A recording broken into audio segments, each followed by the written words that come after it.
Raghava Lawrence రాజకీయాల్లోకి వస్తాను, దాని గురించి ఏంటనేది మీకు 2 రోజుల్లో చెప్తానని మొన్న చెప్పాడు. మొన్న చెప్పేసరికి భారతీ రాజే గారు తుది శ్వాస విడిచారు. ఆయన మరణించడం జరిగింది. దాంతో ఆయన 11వ తారీఖున కాస్త 12వ తారీఖు అంటే ఈరోజు మీడియా ముందుకు వచ్చి మీకు అన్ని విషయాలు చెప్తానన్నాడు. ఆయన సొంతంగా ఒక వీడియోలో షూట్ చేసుకొని మీకు నచ్చితే మీరు రమ్మంటే నేను వస్తాను అని చెప్పి అభిమానులు ఉద్దేశించి ఒక వీడియో పెట్టాడు. మీరు రమ్మంటే వస్తాను, వద్దు అంటే మానేస్తాను, మీ అభిప్రాయం చెప్పండి అన్న விதங்க ఆ வீடியோ சாராம்சம். அந்த ஸ்லோகத்துக்கான குட்டிக்கதைக்கு ஒரு லிங்க் இருக்கு, சரிங்களா? கடமை செய் பலனை எதிர்பார்க்காத, அதான் அந்த ஸ்லோகம் எனக்கு ரொம்ப பிடிச்சது. என்னடா இது கடமை செய்ய சொல்றாங்க, பலனை எதிர்பார்க்க வேணான்றாங்கன்னு நிறைய பேருக்கு அந்த ஸ்லோகம் ஒரு டவுட் வந்தது. வேலை பண்றோம், வேலைக்கேற்ற கூலி எதிர்பார்க்க கூடாதா, இவ்வளவு கஷ்டப்பட்டு உழைக்கிறோம், சம்பளத்தை எதிர்பார்க்க கூடாதா அப்படின்னு அந்த ஸ்லோகத்துடைய.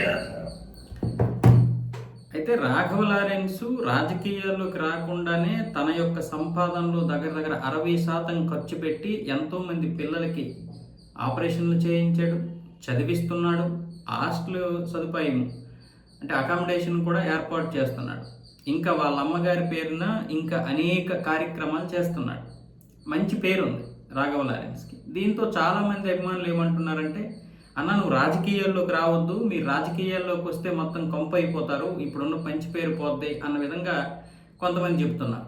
కొంతమంది ఏమొచ్చేసి మీరు రండి అన్నామలైతో కలిసి పోరాడండి, అన్నామలై అన్న కొంతమంది ఏమొచ్చేసి విజయ్తో కొంతమంది ఏమొచ్చేసి కలవమంటున్నారు.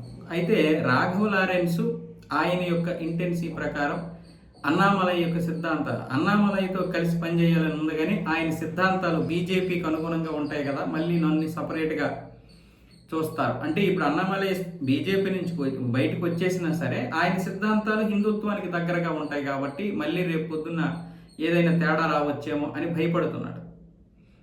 అంటే ఇక్కడ ఈ దేశంలో హిందుత్వం అనేది మంచిది కాదు, హిందుత్వానికి దగ్గరగా ఉన్న సిద్ధాంతాలు ఉంటే అవి మంచివి కాదు, అలా తయారైంది సమాజం.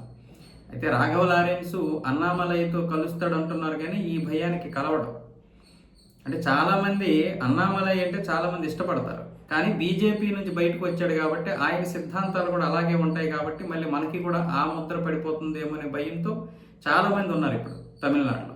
ఆ దౌర్భాగ్యం మన తెలుగు రాష్ట్రాల్లో కూడా ఉంది, కానీ తమిళనాడులో ఎక్కువ, కేరళంలో ఎక్కువ, కర్ణాటక, ఆంధ్రప్రదేశ్, తెలంగాణలో మాత్రమే ఇప్పుడు ఈ హిందుత్వ సిద్ధాంతాలకి జనాలు సిద్ధంగా ఉన్నారు, అలాంటి వాళ్ళ నాయకుల్ని ఎంకరేజ్ చేయడానికి.